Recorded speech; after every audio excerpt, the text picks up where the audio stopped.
उनने कड़ी रख दी, कड़ी रख दी, कड़ी के पीछे चावल रख दिए, चावल के पीछे मिष्ठान रखा और सब सजा दिए सामने। और सजा करके रसोई घर की किवाड़ लगा के 45 मिनट का भोग लगता है, 45 मिनट के लिए पुजारी जी चले गए। 45 मिनट बाद जैसे ही पुजारी जी भीतर आए तो क्या देखा, सिंहासन पर ठाकुर जी है ही नहीं, ठाकुर जी है ही नहीं वहां पर।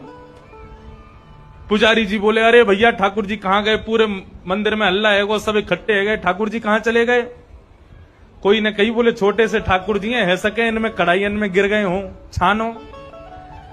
तो सिंहासन के आगे वाली जो कड़ी की कढ़ाई ही कही जैसे ही छानी, तो जैसी छानी तो वहां में ठाकुर जी निकल आए। अब तो महाराज पुजारी जी बड़े जोर से हंसे, बोले अरे लाल जी को कड़ी इतनी भाग गई, इतनी बढ़िया लगी कड़ी की वहां में कूद ही गए। अब तो भैया रोज कड़ी बनेगी ठाकुर जी के काज।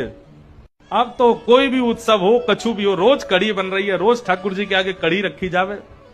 10 दिन तक रोज कड़ी रखी, तो 10वें दिन रात में सपने में पुजारी जी के सपने में ठाकुर जी आ गए और रोन लगे जोर जोर से। पुजारी जी बोले, ठाकुर जी रो काई क्यों रहे हो। बोले मैं यहां मारे रो रहा हूं, तुम रोज कड़ी को भोग लगा रहे हो।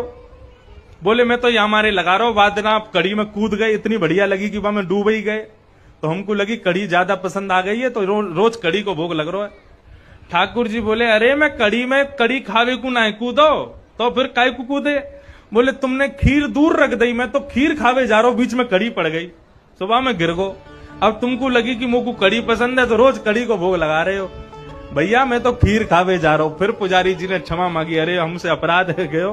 तब से फिर ठाकुर जी को मिठाई आगे रखी जाए, वाके पीछे नमकीन सामग्री रखी जाए। तो बंधुओं ऐसे